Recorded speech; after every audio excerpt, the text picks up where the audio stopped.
Complete সেন্সের till until as long as এবং until সম্পর্কে জানলাম। তাহলে চলো এবার আমরা পরবর্তী রুলসের দিকে যাই।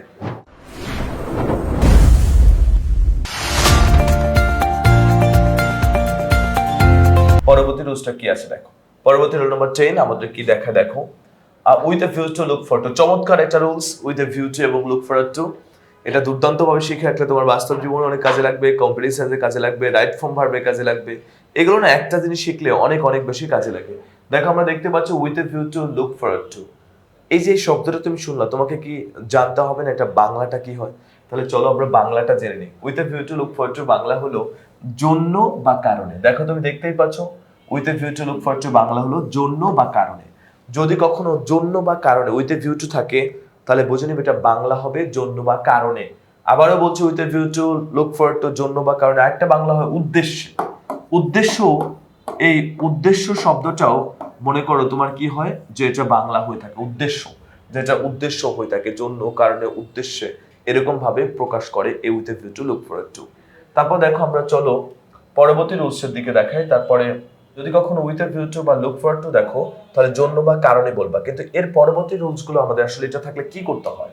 তো কখনো যদি দেখো with a view to look for to এগুলো দেখতে পাও তাহলে বুঝো না এরপরে তোমাকে যে স্টার্টিং করতে হবে, শুরু করতে হবে। মানে তুমি উইথ এ ভিউ টু পর্যন্ত পরীক্ষা দেয়া থাকবে, এরপরে যে শূন্যস্থান থাকবে এই শূন্যস্থান তুমি কি লিখবা? ধরো একটা ভার্ব থাকবে, এই ভার্বটা দিয়ে আইএনজি দিয়ে শুরু করতে হবে। ধরো উইথ এ ভিউ টু পরে যদি গো দিয়ে শুরু করো তাহলে গো দিলে হবে না, গোয়িং করতে হবে। উইথ এ ভিউ টু পরে যদি হেল্প থাকে তাহলে হেল্প দিলে হবে না, হেল্পিং লিখতে হবে। উইথ এ ভিউ টু পরে টেক লিখলে হবে না, টেকিং লিখতে হবে। উইথ এ ভিউ টু পরে ক্লিন লিখলে হবে না, ক্লিনিং করতে হবে। উইথ এ ভিউ টু পরে ধর তুমি রিড লিখলে হবে না, তোমাকে রিডিং লিখতে হবে। তাহলে with a view to look forward to বুঝে নিও এগুলোর পরে যে ভার্বটা বসবে এই ভার্বটা অবশ্যই তোমাকে ভার্ব প্লাস আইএনজি আনতে হবে। এরপরে তোমাকে অবশ্যই ভার্ব প্লাস আইএনজি লিখতে হবে স্যার। এবার আসো তারপরে আমরা দেখি কি আছে, এটার এক্সাম্পল গুলো পড়ে নিই যে কি কি এক্সাম্পল থাকতে পারে। দেখো আমরা প্রথমে একটা দেখতে পাচ্ছি যে আই ওয়েন্ট টু মার্কেট, আমি মার্কেটে গিয়েছিলাম উইথ এ ভিউ টু। মার্কেটে কেন গিয়েছিলাম দেখো, এবার কি উদ্দেশ্য গিয়েছিলাম দেখো, বলছে বাইং এ মোবাইল ফোন। আচ্ছা দেখো উইথ এ ভিউ টু আছে না বলো তো, উইথ এ ভিউ টু। তাহলে উইথ এ ভিউ টু পরে যদি ভার্ব থাকে তাহলে সেটা কি করতে হবে বলছিলাম আইএনজি। তাহলে দেখো এখানে কিন্তু বাইং আছে তারপরে মোবাইল ফোন আছে, তাহলে দেখো by plus verb plus ING. তাহলে তোমাকে এখানে বাইং লিখতে হবে তারপর ভার্ব প্লাস আইএনজি। তাহলে এইভাবে না তোমাকে উইথ এ ভিউ টু পরে ধরো এরকম ভাবে তোমাকে আইএনজি করতে হবে প্রত্যেকটা বিষয় এরকম। মানে যে ভার্বটাই তুমি বসাও এই ভার্বটাই তোমাকে আইএনজি করতে হবে। উইথ এ ভিউ টু পরে ভার্ব থাকলে আইএনজি করতে হয়। যেমন তোমাকে বলছে যাওয়ার জন্য with a view two going বলতে হবে তোমাকে, এরকম ভাবে। চলো আমরা আরো কিছু উদাহরণ দেখে নিই। দেখো তারপরে উই রিড নিউজ পেপার। দেখো বলছে আমরা নিউজ পেপার পড়ি, আমরা নিউজ পেপার পড়ি উইথ এ ভিউ টু। কেন নিউজ পেপার পড়ি? দেখো বলছে ইনক্রিজিং দ্য নলেজ, নলেজটাকে বৃদ্ধি করার জন্য। তাহলে এই যে দেখো উইথ এ ভিউ টু বসছে তারপরেই দেখো ভার্ব প্লাস আইএনজি আছে। আর আমাদের নিয়মটাও তো এটা যে উইথ এ ভিউ টু পরে ভার্ব থাকলে তোমাকে আইএনজি করতে হবে। বুঝতে পারছো না সবাই?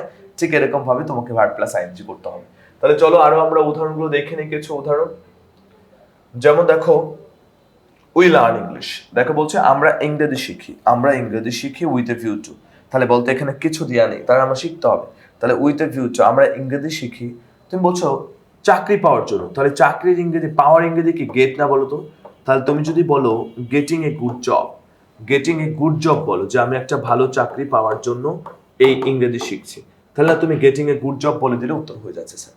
তাহলে তোমার এটা ভালো লাগছে না, তুমি এটা লিখবা না। তাহলে চলো আমরা অন্য কিছু লিখি যে আমরা বলছি ইংরেজি শিখি, ধরো আমরা ইংরেজি শিখি বিদেশ যাওয়ার জন্য। তাহলে যাওয়ার ইংরেজি কি গো না বলো তো?